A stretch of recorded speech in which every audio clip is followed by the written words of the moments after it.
Hello, and welcome to Stories from India, a podcast where we talk about myths, legends, and folk tales from India. I am your host, Narad Muni, and I'm a mythological character myself. I have the gift of eternal life and knowledge of the past, the present, and the future. By profession, I'm a traveling musician and a storyteller. So, the way I'm doing my job is by podcast. In this episode, we are continuing the story of Angulimala or Ahimsaka. If you're familiar with Star Wars, Ahimsaka was to Angulimala what Anakin Skywalker was to Darth Vader.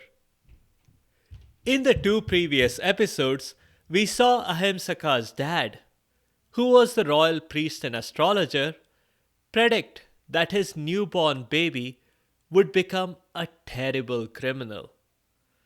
Even though the priest wanted to put his newborn baby into prison to prevent this, the king intervened when he learned that the boy would not lead others into a life of crime.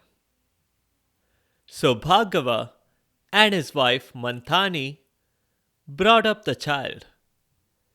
They kept him away from all lightsabers and other weapons, and also named him Ahimsaka, which means non-violent. The boy did grow up more academically inclined.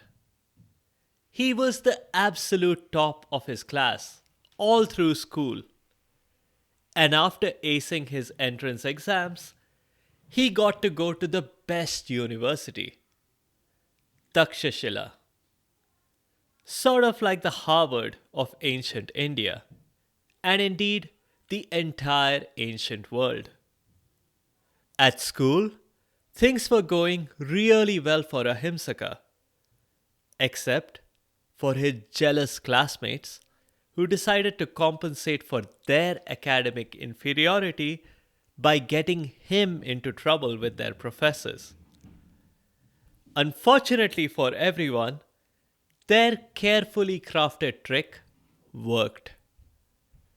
At graduation time, instead of collecting tuition fees and handing him a diploma, their professor, Master Yodha, instructed Ahimsaka to bring him 1,000 right hand forefingers.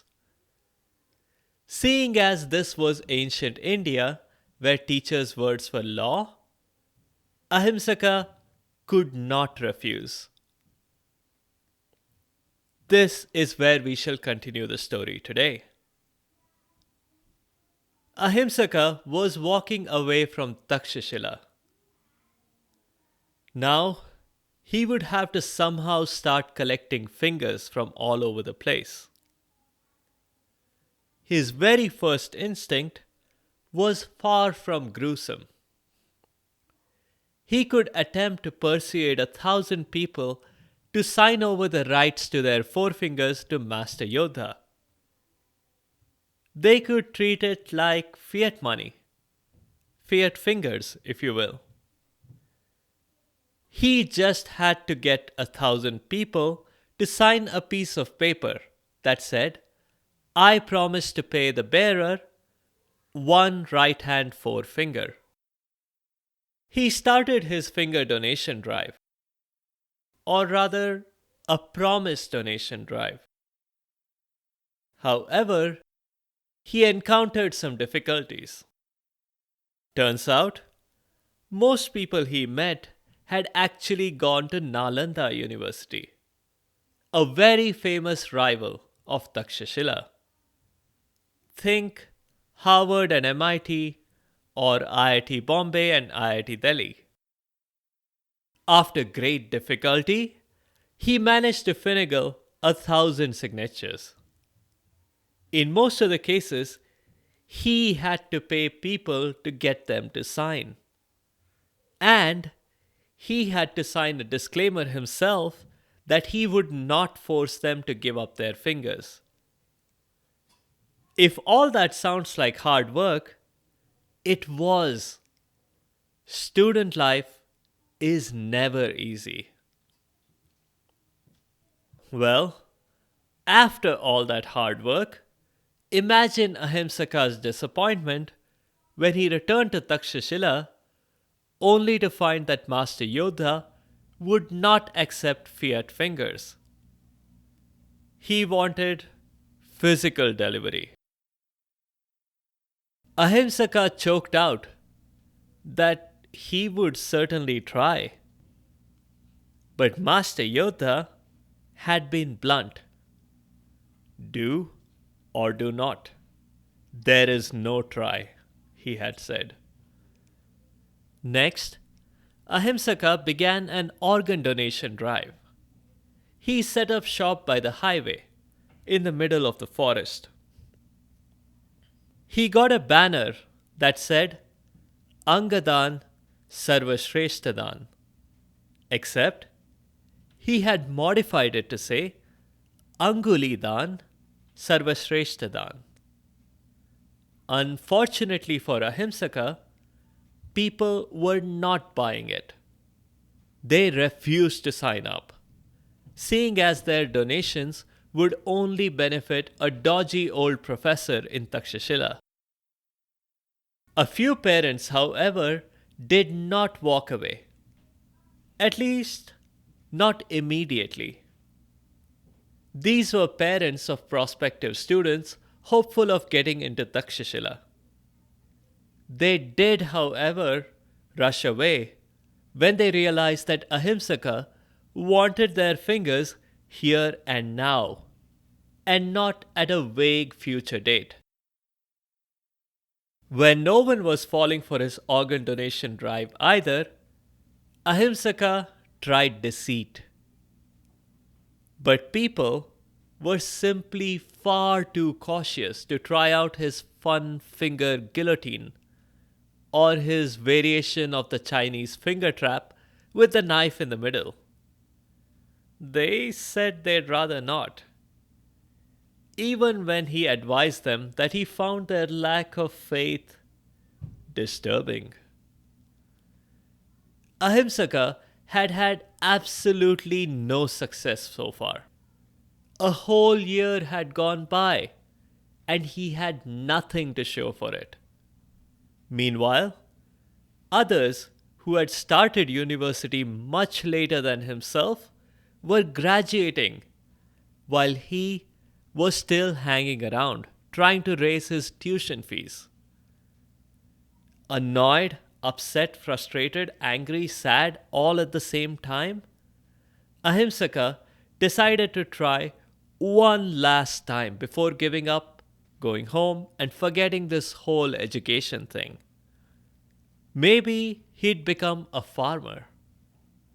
Physical labor jobs were always in demand, according to an article he had read on LinkedIn. As luck would have it, a cart rolled up. In the driver's seat was a man who looked very, very ill. It was a miracle he was able to steer his cart at all. Actually, the driver did a pretty bad job of steering. He crashed straight into Ahimsaka's stall. The driver apologized to Ahimsaka, who was trying to pick up the pieces. "Let me give you a hand," he said weakly, as he stepped off his cart. Unfortunately, though, that's the last thing he said. The poor chap collapsed and had breathed his last. Ahimsaka's first instinct was to call an ambulance, the police, the man's next of kin. But then he remembered the man's last words. He had offered to give Ahimsaka a hand. A hand! And all Ahimsaka needed was just one finger. Ahimsaka built up the courage to whip out his Swiss Army knife. Within minutes, He had pocketed the grisly souvenir from his very first victim. "One down, 999 to go," he said, as he scanned both directions of the highway for a sign of traffic. After that, it got worse for everyone because it got easier for Ahimsaka. Ahimsaka learned that things worked in his favor if he did not wait for his victims to collapse, just as the first one had. In fact, he did all he could to hasten their demise, whether they liked it or not. His collection began to grow quickly. He tried to store it all in a tree hollow, but scavengers kept getting at it. He resorted to wearing his collection in a string around his neck. That gave him his nickname, Angulimala, which literally means a finger necklace. Over time, and in an attempt to make up for all the lost time, Angulimala was especially horrible, sparing no one, irrespective of age or gender. The indiscriminate destruction he had caused led hundreds of villages and thousands of families into grief. Even the king's soldiers sent to capture him suffered the terrible fate of other victims. This goes to show that no matter how much parents may try to shield their children from something, those children will probably discover it for themselves once they go to university. Pretty soon, Angulimala was inching closer to his goal. Meanwhile, the news of this crazy bandit had spread like wildfire all over the country. It was only when the news hit Bhargava and Manthani's kingdom that Manthani realized that this bandit must be her son. That would nicely explain other things she had learned. She had reached out to Master Yodha after her boy failed to return after the expected 4-year graduation window. But Master Yodha had claimed that the boy had been kicked out of university for failing to complete a simple practical exercise. Manthani knew that Angulimala must be her boy and that this was the prophecy come true. She decided to go talk some sense into him. The newspaper reports were unanimous in condemning him, but she believed there was still good in him. She set out for the forest where he was last seen. Angulimala, meanwhile, was whistling and idling away his time. The media had been bad for business. All those news stories and Twitter hashtags that were trending meant that no one in their right mind would bother traveling through this forest for a while. Maybe he'd give it one more day. He was up to 999 fingers anyway. It would be a shame for him to make the trek all the way over to another forest just for one more finger. Just one finger. He looked down at his own right hand and stared. He then laughed and shook off that weird feeling and went about ordering food. Now, even Grubhub and DoorDash deliveries were done by drones. Otherwise, he could have secured the last finger that way. When no one showed up the next day either, he finally decided to move. Just as he was about to hit the road, he saw someone coming towards him. It seemed like an old lady. Nice, he thought. This would be very easy. He grabbed his weapons, unpackaged a complimentary I met Angulimala car sticker, and got out a notebook to take down his newest victim's next of kin info. This is how his gruesome business had evolved. But when the old lady got closer, he realized with a shock that this was Manthani, his mother. Oh well, but at least he had no need to collect next of kin info. Consider myself informed, he thought. His mother recognized him and hugged him tightly. In between sobs, she expressed her despair at the beast he had become. She wanted desperately to help him somehow, but didn't know how to. She confessed she thought he was still a good boy. He had done some terrible things, but there was still good in him, she said. And as if to stop him from making her his victim, she unwrapped a package for him. She had made his favorite food, gajar ka halwa. Quick sidebar here. Gajar ka halwa is a dessert made of carrots that's a specialty in many parts of India. Angulimala devoured it, and it was delicious, just like all the times during his childhood that she had made it for him. Sitting together after lunch, Angulimala thanked her for the delicious meal. It was truly the best he had ever had. She should not have put herself to so much trouble on his account. But now that she had, he was going to make her his victim.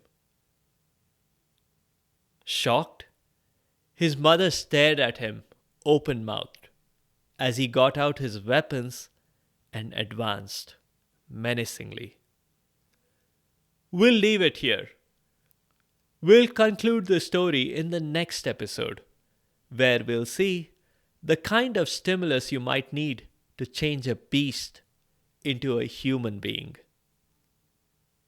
If you have comments or suggestions, or if there are particular stories you would like to hear, please do let me know by leaving a comment or a review on the site sfipodcast.com or tweet at sfipodcast. You can also find me on Instagram and Facebook.